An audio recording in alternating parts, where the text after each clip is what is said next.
السلام عليكم. الحمد لله رب العالمين. اللهم صل وسلم على محمد وعلى آل محمد. اللهم فقهنا في الدين وعلمنا التأويل واهدنا إلى صراط السبيل. اللهم وفقنا لما تحب وترضى واجعل آخرتنا خيرا من الأولى. رضينا بالله ربا وبالإسلام دينا وبمحمد نبيا ورسولا. أعوذ بالله من الشيطان الرجيم.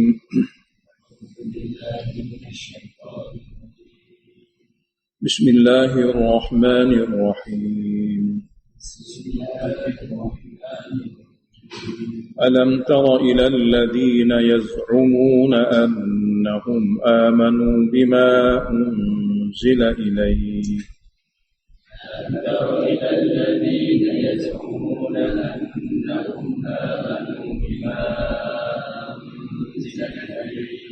أنهم آمنوا بما أنزل إليك وما أنزل من قبلك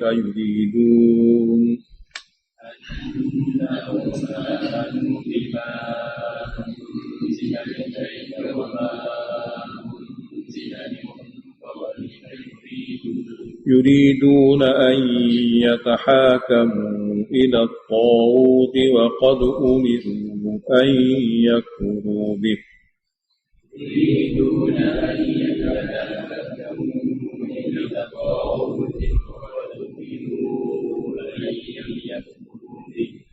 ويريد الشيطان أن يضلهم ضلالا بعيدا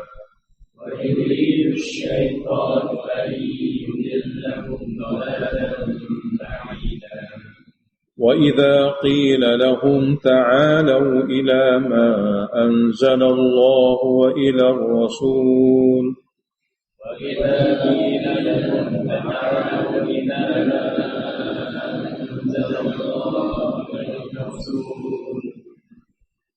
رأيت المنافقين يصدون عنك صدودا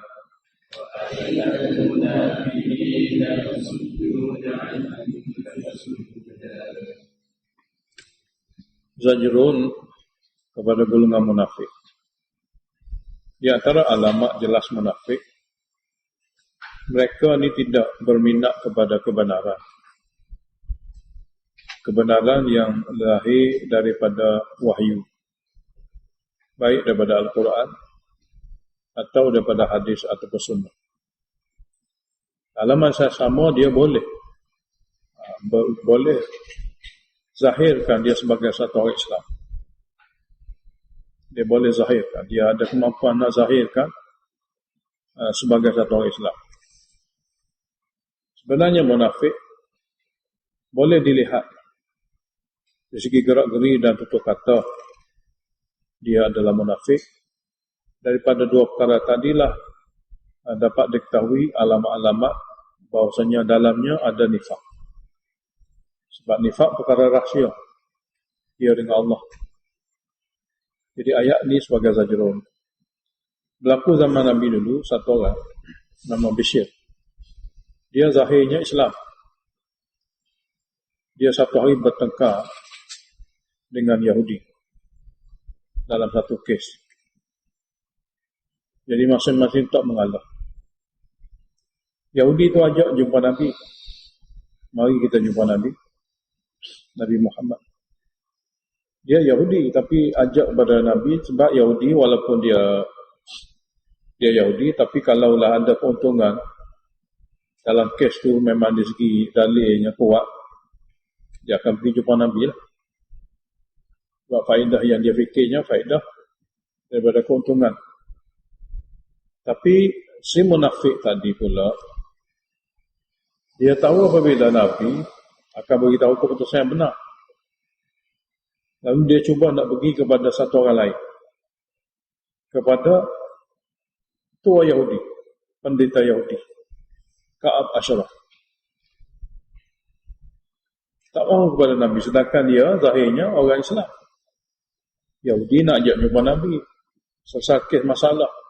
Dia ajak Yahudi itu pergi jumpa ketua Yahudi, Jadi mungkinlah Yahudi tahu ketua dia ni tidaklah kata betul sangat. Tidak seperti Nabi Muhammad SAW. Akhirnya ada pergi jumpa Yahudi, dia pergi jumpa Nabi. Setelah Nabi buat keputusan dan berpihak kepada Yahudi, dia ajak Yahudi itu pergi semula jumpa Ka'ab pula. Sebelum itu Yahudi itu kata, tak perlu dah, baik pergi jumpa Umar, baik pergi jumpa Umar, supaya Umar bagi cadangan. Sampai saja kepada Sayyidina Umar perkara ni, dan Sayyidina Umar tanya, dan betul apa yang berlaku itu adalah daripada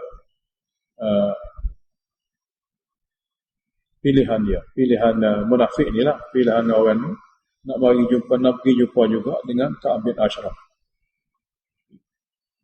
Setelah tak puas hati dengan apa yang diputuskan oleh Nabi, lalu Sayyidina Umar radhiyallahu anhu masuk dalam rumah, ambil pedang, lalu pancung Yahudi. Dia kata, inilah keputusan bagi orang tak puas hati dengan keputusan Nabi. Dulu kita nampak dia orang Islam, tapi setelah perbuatan begini, nampak sangat dia ni kafir. Lalu saya nama pancung dia. Keluarga-keluarga munafik ini mari mengadu. Sebab perkara ni tegas. Agama tak boleh begitu. Agama tak boleh dengar keputusan Nabi, tak puas hati. Apa maksud agama? Apa maksud syahadah kamu? Mana tidak ada. Kamu tidak bersyahadah dengan Nabi. Kamu dengar, kamu tak boleh terima. Tak puas hati. Semua ini menggambarkan kekufuran yang ada pada kamu. Keluarga dia pula, keluarga munafik pula nak bela isteri mati. Dia beritahu alasan tu, alasan sebenarnya orang kami yang mati ni bukan dia tidak percaya pada Nabi. Dia nak cuba damaikan. Dia nak cuba cari satu keputusan yang agak lebih baik dan sebagainya. Alasan-alasan yang mereka cuba nak menyelamatkan kaum keluarga dia. Itu adalah riwayat. Itu adalah riwayat dalam kitab. Tengok pada ayat ini, bentuk ayat yang menggambarkan munafik, mana tak berpuas hati dengan wahyu. Itu kesimpulannya. Munafik ini adalah golongan yang tak berpuas hati dengan wahyu. Sebab kita kata nak pergi jumpa Nabi mana sudah tidak ada wafatnya Nabi kita SAW. Yang Nabi tinggal hanya wahyu, Quran ataupun sunnah ataupun hadis. Jadi tak berpuas hati dengan keputusan wahyu, itulah munafik. Seperti mana kita baca dalam surah Hujurat, pada awal-awal surah itu, di antara syarat satu orang itu dikira orang pengikut Nabi, dia adalah orang yang tidak akan mendahulukan Allah dan Rasul dalam apa saja perkara. Tak mendahulukan Allah dan Rasul. Kena dahulukan Allah Rasul dahulu.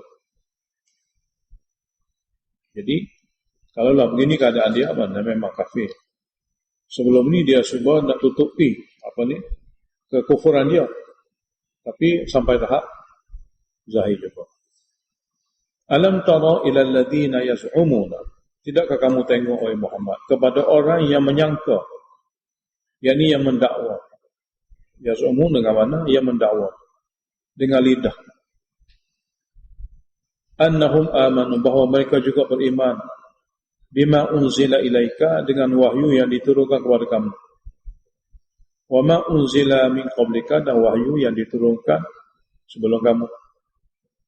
Tapi masalahnya sebut kata beriman dengan wahyu, tapi yuriduna an yatahakamu ila taghut.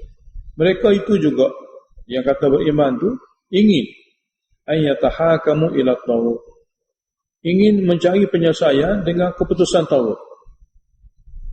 Ingin mencari penyelesaian daripada keputusan yang dia akan pergi jumpa taghut. Taghut ni adalah syaitan atau manusia yang menjelma, ya, manusia yang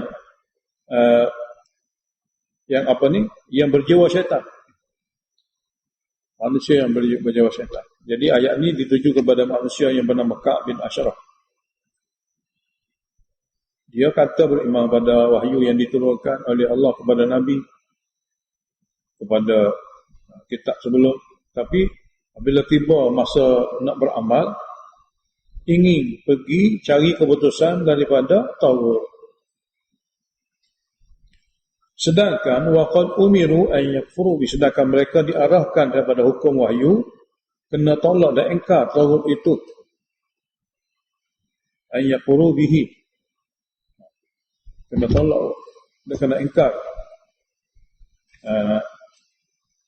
An yakfuru bihi, mana an yakfuru bitahakkum, dia kena tolak dan dia kena ingkar berhakimkan Taurat. Dia kena tolak, dia kena ingkar bertahkimkan Taurat. Mana mencari penyelesaian perkara-perkara apapun kepada Taurat. Yang ini wahyu arahkan begitu. Jadi wahyu arahkan mereka supaya ingkar dan tolak penghakiman kepada Taurat. Wa yuridu syaitanu an yudillahum dhalalan ba'ida. Sebenarnya mereka ini adalah orang yang syaitan inginkan berlaku pada mereka sesat yang jauh daripada kebenaran. Sebenarnya syaitan ingin cara tadi menyesatkan mereka jauh daripada kebenaran. Apabila dinasihati perkara itu dah berlaku tak betul cara Quran ataupun wahyu suruh begini, jangan jumpa, jangan pergi kepada dia sebab dia bukan agama, dia adalah Yahudi. Jadi wa idza qila lahum, apabila dinasihati kepada mereka munafik itu, ta'alu ila ma anzalallah, mari kepada wahyu yang Allah turunkan, wa ila rasul, mari kepada nabi, melalui sabdaan baginda akan selesai masalah. Jadi apabila kita ajak pada Allah, ajak pada nabi, ajak pada wahyu yang diturunkan oleh Allah dan pada hadis nabi, orang munafik macam mana? Ra'aital munafiqina yasudduna anka sududa. Kamu akan tengok golongan munafik akan menghalangi siapa-siapa saja untuk rapat kepada kamu. Dengan keras sungguh-sungguh. Tak suka kepada sampai kepada Nabi. Inilah munafik. Sedangkan zahirnya Islam. Tapi apabila nak ajak kepada kitab, nak ajak kepada jumpa Nabi melalui sabdaan, sebab dalam kitab tu firman. Boleh jadi dalam firman, boleh jadi dalam sabdaan. Mari nak ajak jumpa Nabi, kamu akan tengok orang munafik, dia perangai dia, yasudduna anka. Mereka akan menghalangkan orang-orang nak pergi jumpa kamu tu, sududa, dengan cara sungguh-sungguh. Inilah munafik. Jadi Allah sebut dalam ayat, ra'aital munafiqin. Kamu akan tengok kalau munafik gini cara dia. Kepada Al-Quran dan hadis dia tak boleh. Jadi apabila berlaku kes ini kepada Sayyidina Umar pancung, keluarga dia pula tengok, keluarga munafik. Fa kaifa idza asabathum musibatun, maka bagaimana apabila mereka ditimpa musibah, orang mereka telah dibunuh oleh Sayyidina Umar, bima qaddamat aydihim, dengan sebab kesalahan mereka juga. Summa ja'uka, kemudian orang-orang munafik daripada keluarga akan datang kepada kamu, beritahu tentang si mati. Yahlifuna billah, mereka datang dalam sumpah kepada Allah, bersumpah dengan nama Allah kepada kamu. In aradna, tidaklah puak kami ingin, illa ihsanan, melainkan nak cari sesuatu daripada keputusan dia kira terbaik. Ihsan ni, kecuali kami ingin sesuatu yang baik. Tidaklah kami dalam bermuhakamah, mana mencari beberapa orang yang akan buat keputusan itu kecuali dengan maksud ihsanan. Ihsan mana nak cari keputusan yang lebih baik. Wa taufiqan, dan juga untuk perdamaian, untuk penyelesaian, bagi tujuan untuk berdamai. Taufiq dengan mana untuk berdamai. Sekali kita pergi pada ketua kita, sekali kita pergi pada ketua dia. Itu alasan-alasan yang dibuat oleh keluarga si mati. Si mati telah dibunuh oleh Sayyidina Umar. Keluarga dia bagi tahu begini alasan kenapa orang dia ni pergi. Allah jawab, si mati atau keluarga dia, kalau begini juga keadaan, ulaika, orang-orang yang bersifat sedemikian, alladzina ya'lamullahu ma fi qulubihim, orang yang Allah tahu pun dengan sebenar-benar tahu apa yang ada dalam hati mereka, iaitu nifak. Nabi tak tahu, orang lain semua tak tahu, Allah memang tahu. Jadi Sayyidina Umar radhiyallahu anhu hanya dia buat keputusan setelah dia dengar. Dia dengar kamu pergi, kamu buat gini, kamu buat gini, semua tu keputusan menyebabkan Sayyidina Umar yakin dia ni kafir. Orang lain tidak, sebab dia benar nifak dalam Allah beritahu mereka-mereka yang bersifat seperti itu. Baik si mati, baik keluarga dia. Alladzina ya'lamu Allahu ma fi qulubihim. Orang yang Allah memang tahu hakikat sebenar apa yang ada dalam hati mereka. Oleh kerana itu, kalaulah jenis seperti ini orangnya, fa'arid anhum. Berpalinglah daripada ambil kira mereka itu. Wa'idhum, dan nasihati sungguh-sungguh mereka itu. Tak dibiarkan. Wa qul lahum fi anfusihim qawlan baligha, dan cakaplah kepada mereka bersunyi diri cakapan yang betul-betul menyentuh hati mereka. Jangan depan khalayak.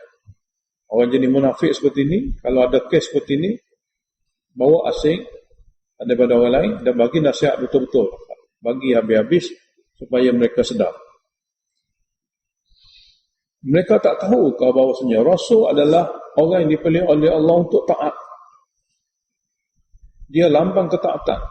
Kita nak selesaikan masalah apa-apa, Rasul lah tempat rujukan. Jadi wama arsalna min rasulin, tidaklah kami utus mana-mana rasul pun illa liyuta', supaya dia juga ditaati dengan izin Allah.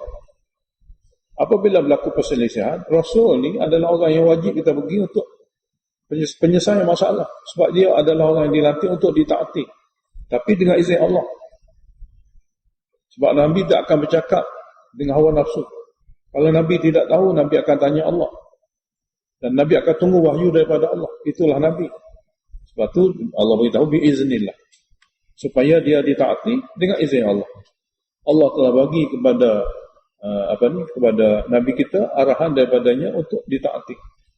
Seperti mana ayat yang kita baca sebelum ni, ati Allah wa ati'ur Rasul. Tapi mereka tidak insaf. Walau annahum idzalamu anfusahum, kalau bahawa mereka ketika mereka menzalimi diri mereka kerana pergi juga kepada tagut, tidak berpuas hati dengan keputusan Nabi, kalaulah mereka yang buat kesilapan kerana tindakan demikian, mereka dikira zalim. Kalaulah ja'uka, mereka datang pula kepada kamu menyesal, datang kepada kamu menyesal, fastaghfirullah, berserta beristighfar sendiri kepada Allah. Mana perkara ini boleh diislahkan. Wastaghfara lahumur rasul, dan Rasul juga beristighfar kepada Allah Ta'ala, yang diminta kepada Allah Ta'ala supaya ampun juga dosa mereka. Wastaghfara rasulu lahum, jadi Rasul juga beristighfar, maknanya minta kepada Allah supaya ampun dosa mereka. Mereka sendiri pun minta terus kepada Allah. Kalau gini cara, ini mukmin, ini cara betul. Lawajadullaha tawwabur rahimah. Kalau begini cara mereka akan dapati Allah Maha menerima taubat, lagi Maha mengasihani. Tapi cara itu tidak dipilih. Apa yang mereka pilihnya, mereka cuba nak bela. Nak bela tindak tanduk si mati itu dengan maksud tu dan maksud ini. Tidak kena cara. Sepatutnya dia betul terang, memang salahlah cara ni. Mari jumpa Nabi, kami istighfar pada Allah, Nabi pun istighfar. Itu cara betul. Kemudian Allah Ta'ala beritahu dengan tegas, fala wa rabbika, maka tidak sekali-kali demi Tuhan kamu, tidak sekali-kali demi Tuhan kamu, la yu'minu, mereka tidak beriman di sisi Allah. Walaupun mereka kata dengan lidah mereka beriman, mereka sekali-kali tidak beriman di sisi Allah. Hatta yuhaqqimuka, sehingga mereka melantik kamu sebagai hakim semasa kamu ada. Melantik kamu sebagai hakim semasa kamu ada. Kalau Nabi telah tidak ada, melantik sunnah sebagai hakim apabila berlaku perselisihan. Fima syajara bainahum, apa saja perselisihan yang berlaku di kalangan mereka. Apa saja perselisihan yang berlaku di kalangan mereka, mereka lantik kamu sebagai hakim. Mereka akan dengar keputusan daripada kamu. Setelah keputusan dibaca atau setelah keputusan dibuat, summa la yajidu fi anfusihim haraja, Kemudian tidak ada lagi pada hati mereka harajan, keberatan. Tidak lagi ada keberatan dan kesukaran untuk menerima mimma qadaita daripada keputusan yang kamu telah buat. Itu baru betul mukmin.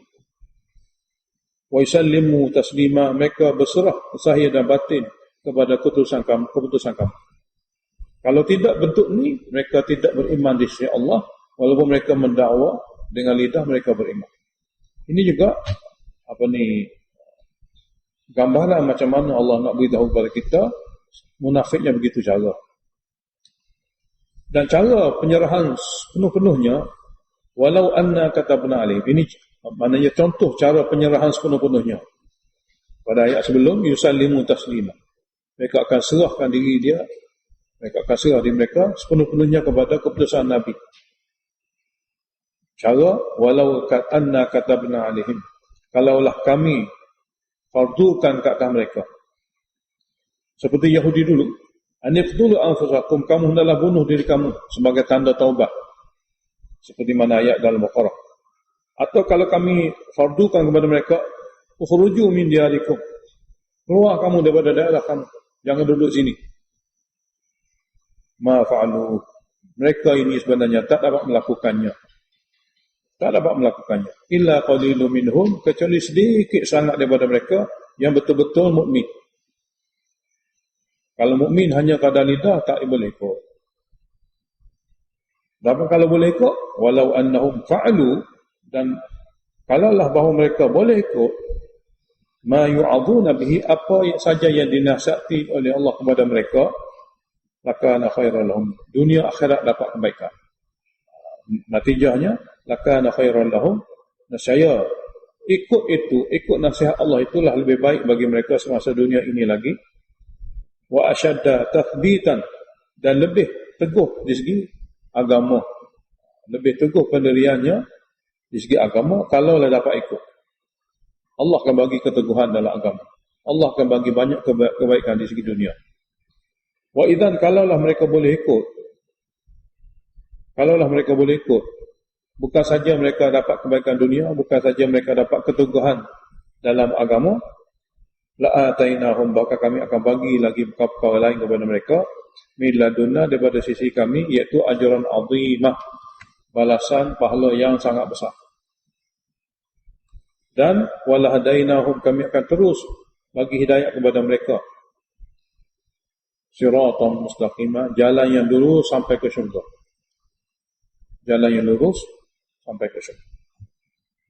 Tapi segelintir saja di kalangan mereka yang mampu buat. Kebanyakan yang tidak mampu. Ayat seterusnya, taat. Dan ia merupakan berita gembira. Taat kita bukan boleh ikut orang yang ada pada zaman kita. Kadang-kadang tak betul. Taat, kita kena mikir orang yang telah mati. Jadi kalau tengok orang yang ada zaman kita, taat, kadang-kadang tak zahir ketaatan yang sebenar. Tapi orang yang telah mati, yang dikira taat, sudah ada contoh yang jelas. Oleh kerana itu, dalam perkara agama, jangan sangat tengok orang lain sebagai neraca. Sebab orang yang kita tengok itu, belum tentu dia adalah neraca. Dia orang sama dengan kita. Sebab tu dalam perkara taat, kita kena tengok orang telah mati.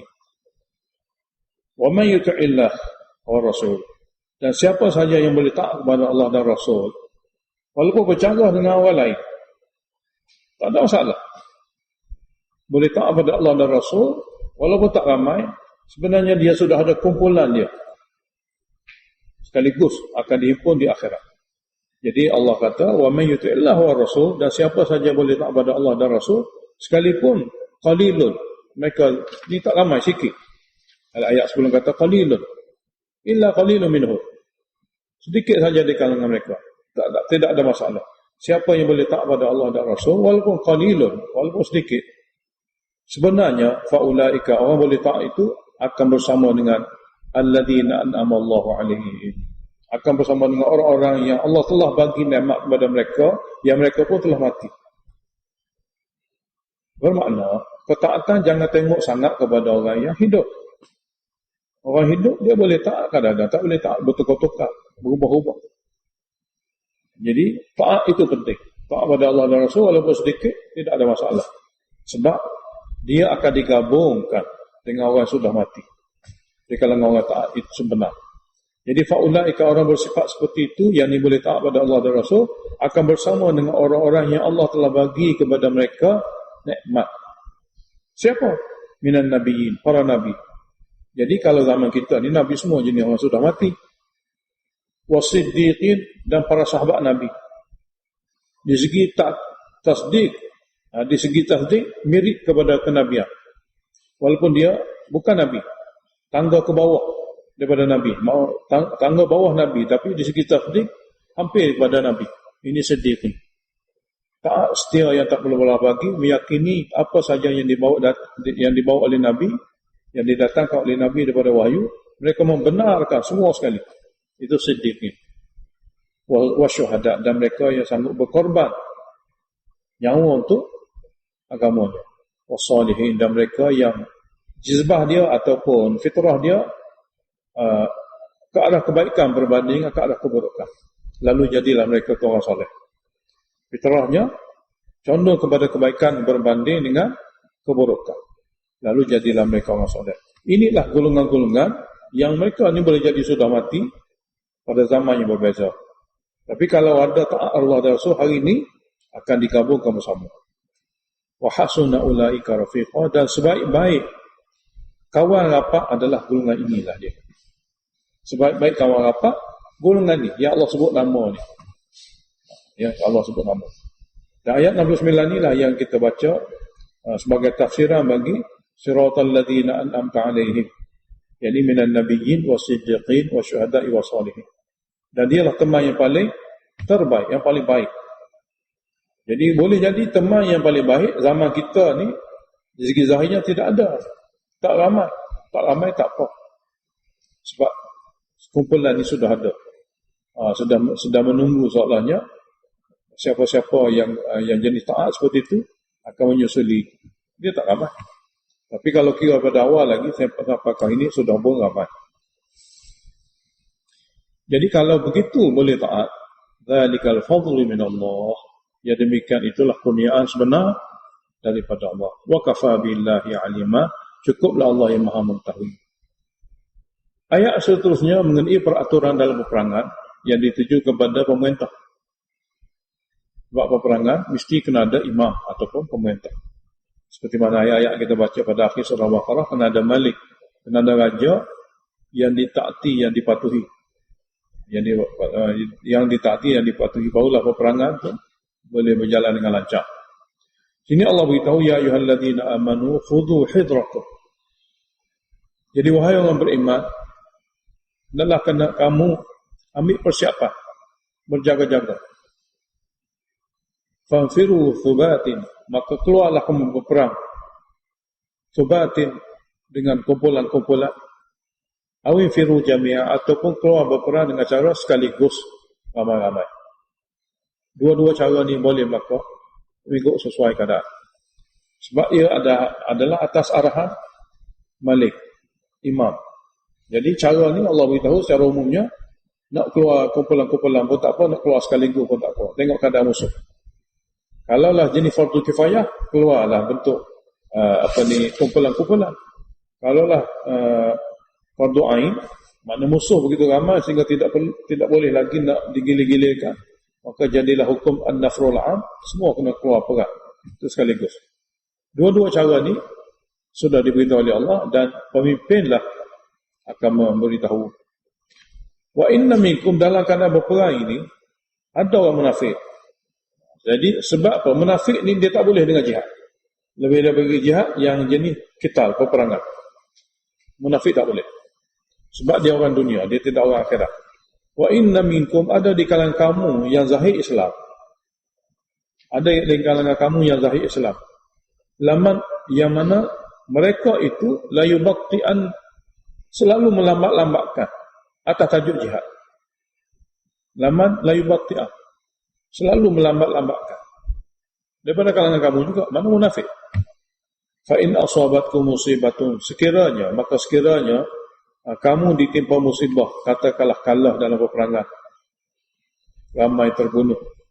Qala dia ni akan berkata, qad an'ama Allahu alayya, Allah telah bagi nikmat banyak kepada aku kerana tak keluar berjihad.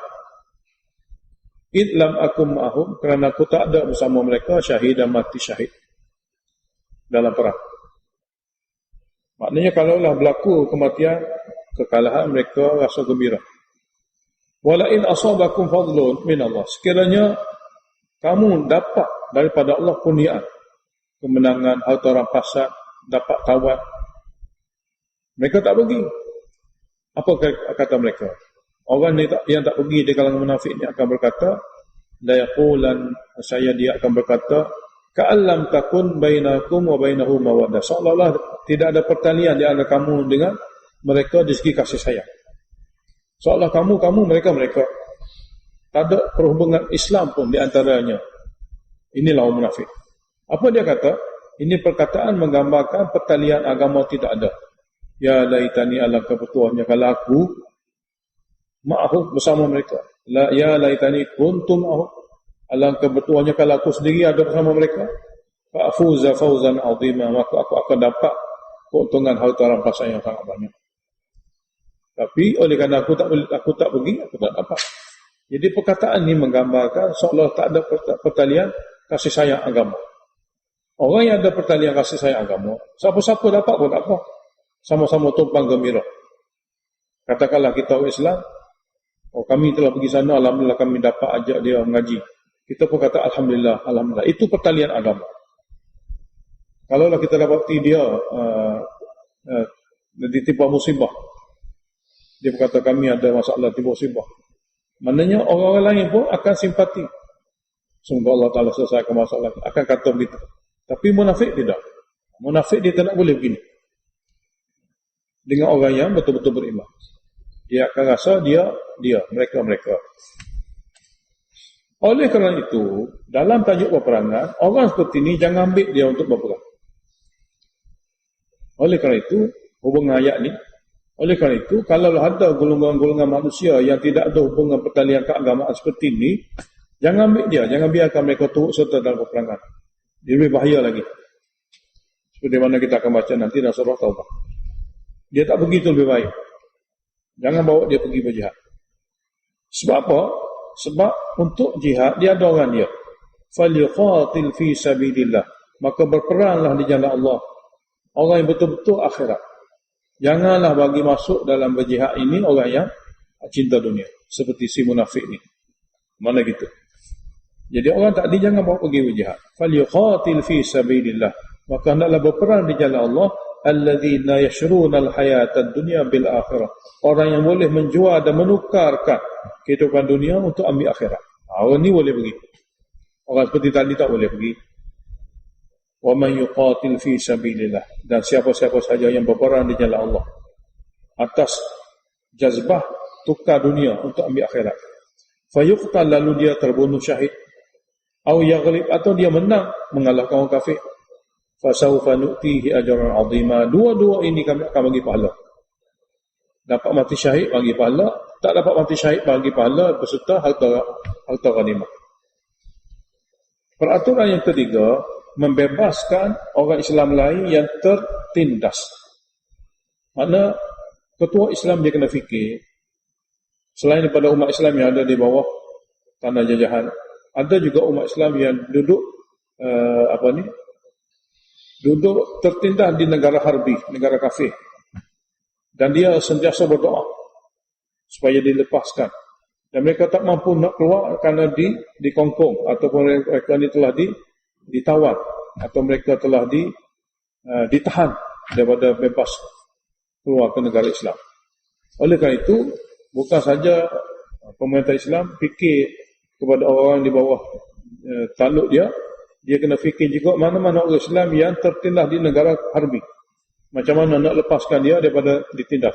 Bawa dia masuk atau keluarkan dia daripada negara harbi ke negara Islam. Ini juga peraturan. Allah kata, wa ma lakum la tuqatiluna fi sabilillah. Kenapa kamu tak ingin berperang di jalan Allah?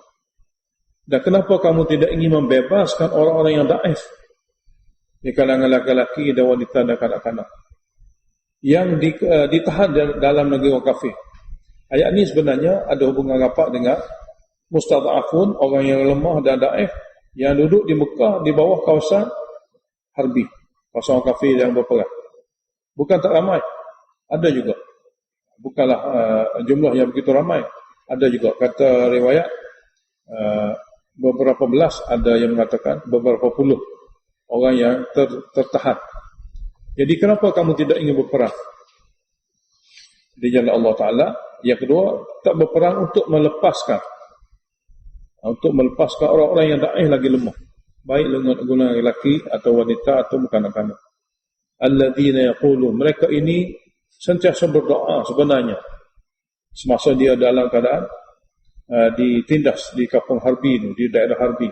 Rabbana, wahai Tuhan kami, akhrijna, keluarkanlah kami min hadhil qaryati zalimi ahliha, daripada daerah yang penghuninya zalim kata kami.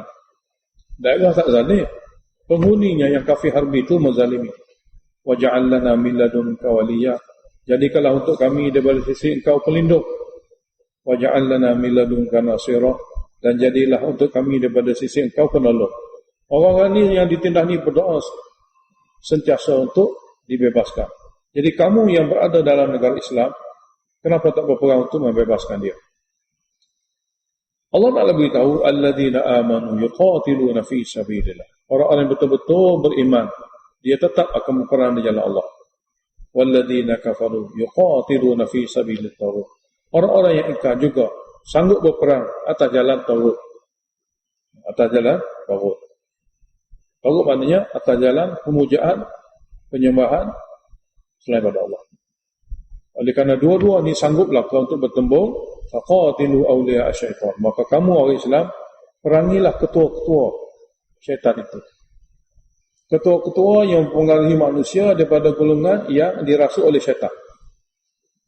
Maknanya manusia-manusia yang jadi ketua yang rapat dengan syaitan, perangilah mereka. Dia tidak ramai, dia adalah ketua-ketua yang kehidupan dia telah diperdayakan oleh syaitan.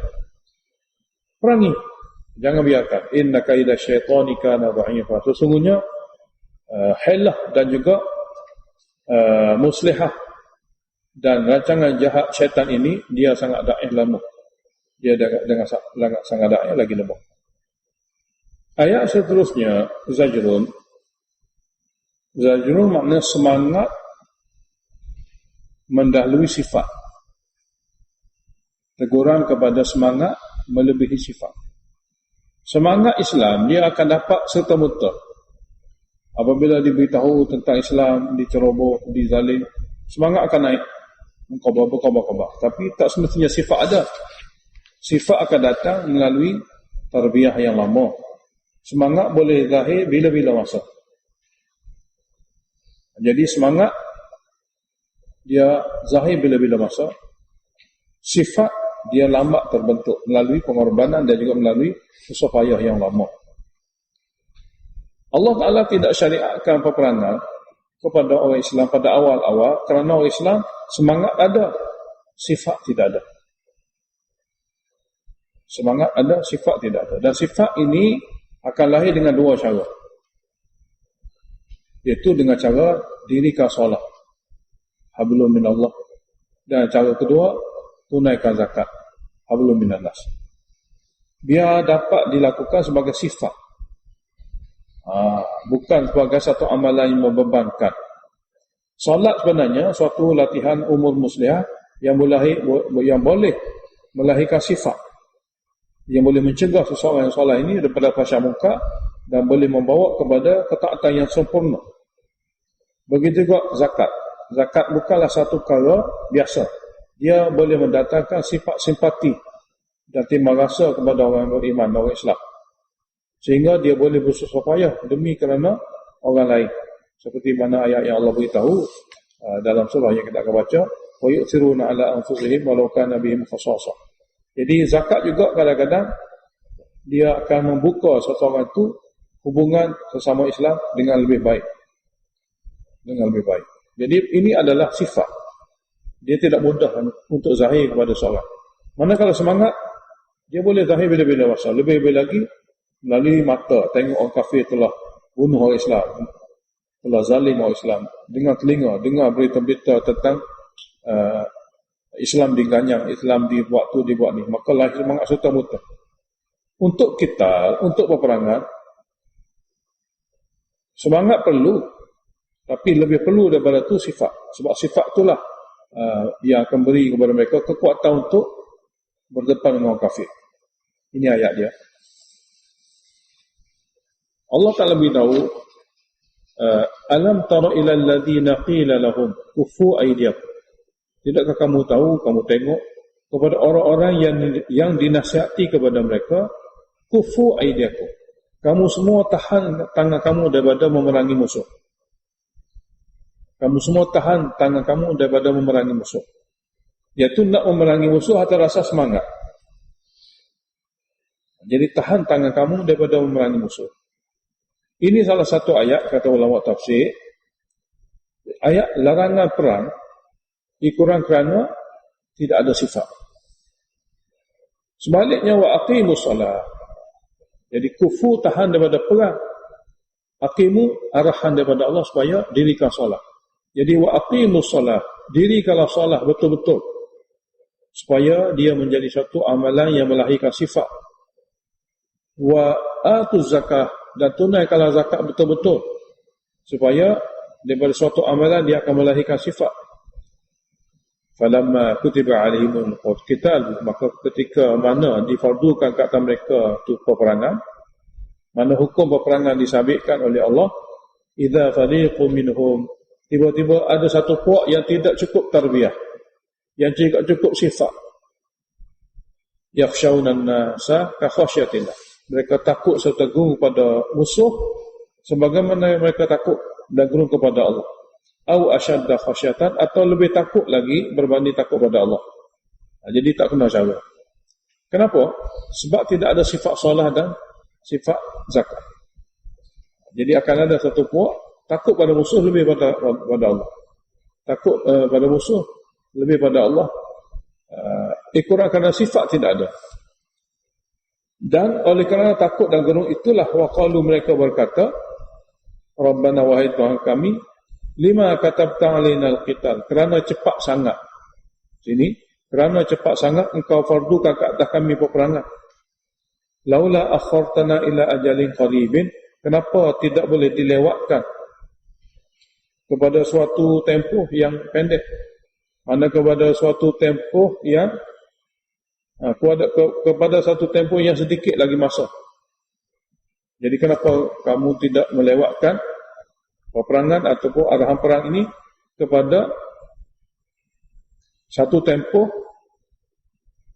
yang pendek atau sedikit masa lagi, ataupun sedikit masa lagi? Makna tak bersedia. Maknanya tak bersedia. Yakni semangat apabila tibanya hukum, dia tidak bersedia. Manakala sifat, apabila tibanya hukum, sifat adalah suatu perkara yang sentiasa bersedia. Qul, katalah kepada mereka, kamu tidak ada sifat, kamu hanya ada semangat. Mata'ud dunya qalilun, kesenangan hidup dunia ini sedikit. Wal akhiratu, manakala akhirat, khairun, lebih baik. Tapi kepada orang ada sifat takwa, liman ittaqa. Jadi oleh kerana kamu tak bersedia untuk pergi jihad kerana nak duduk di dunia, bukan nak mati.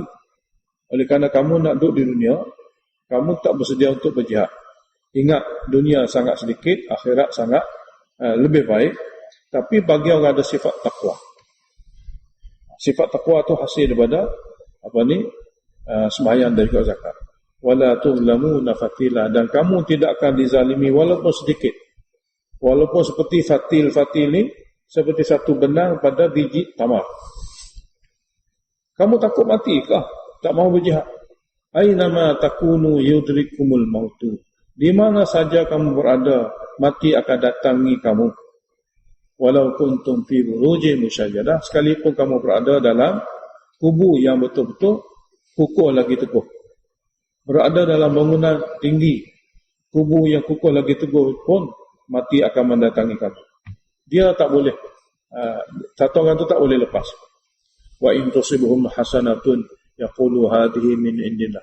Mereka ini pula apabila berlaku kepada mereka itu hasanatun, kemenangan dan dapat menawan daerah kafir, yaqulu, mereka berkata, hadhihi min indillah, ini semua sekali daripada Allah.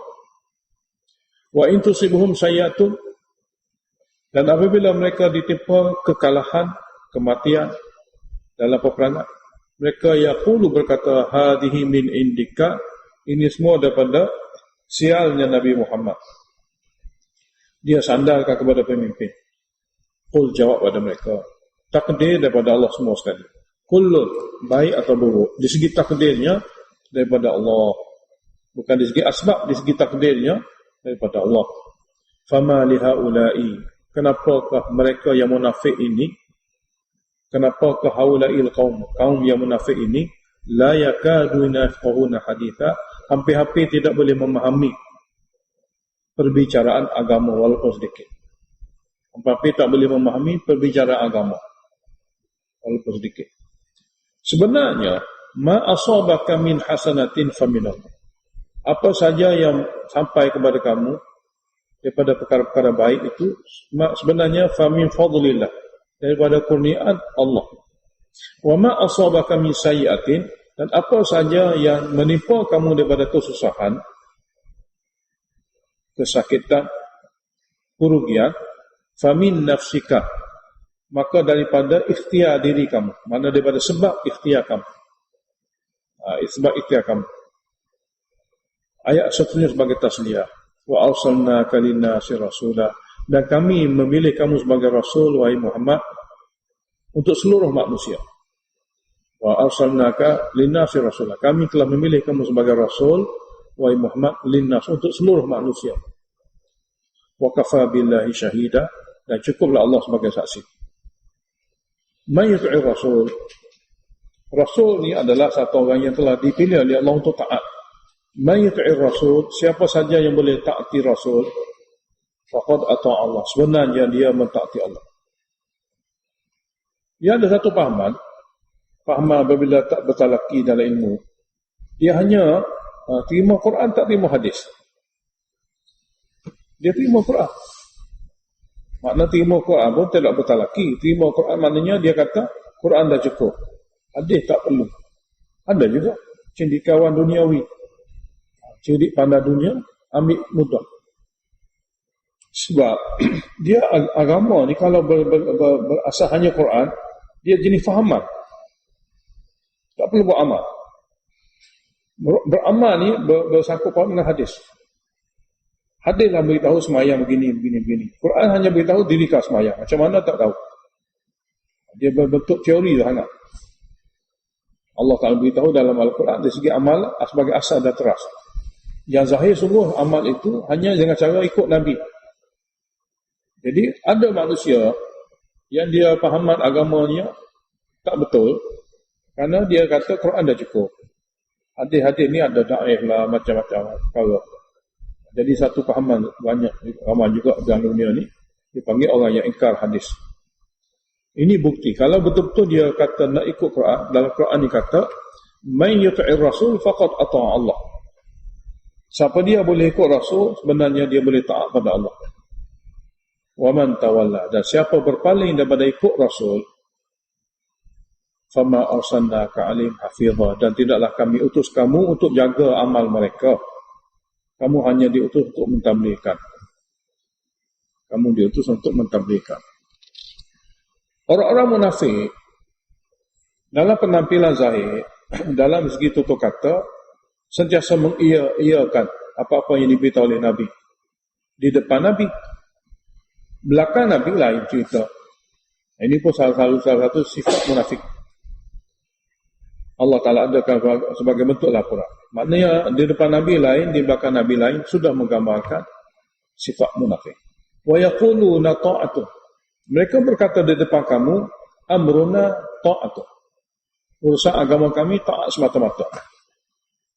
Fa idza barazu min 'indik, apabila mereka berserai meninggalkan kamu, bayyata ta'ifatu minhum, malam-malam hari satu puak daripada mereka akan berbincang, akan buat keputusan ghairal ladzi taqul, menyalahi apa yang kamu katakan kepada mereka. Dia cakap benda lain malam hari. Sebab malam hari nama bagi rahsia. Nama bagi rahsia. Mana malam ni orang tak nampak. Siang orang nampak. Jadi malam hari cara rahsianya mereka kata perkara yang lain daripada apa yang kamu kata. Wallahu yaktubu ma yubayyitun. Allah akan tulis dan catat.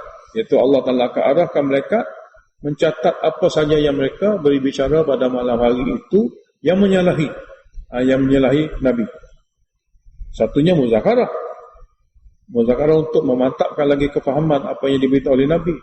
Itu bab lain. Ini dah yubayyitu ghairal ladzi taqul, menyalahi, iaitu malam berbincang menyalahi apa yang disabdakan oleh Nabi. Sekiranya kamu tahu mereka ini ada seperti itu, tak perlu peduli pada mereka. Fa'arid anhum, abaikanlah saja mereka itu. Wa tawakkal 'ala Allah, apa-apa rancangan-rancangan mereka itu serahlah kepada Allah. Tak perlu fikir pada. Wa kafa billahi wakila, dan cukuplah Allah Ta'ala sebagai pelindung, sebagai penjaga. Soalannya, kenapa orang tu depan Nabi lain, belakang Nabi lain, sedangkan Nabi adalah guru dia, di depan dia. Nabi bukan sembarangan.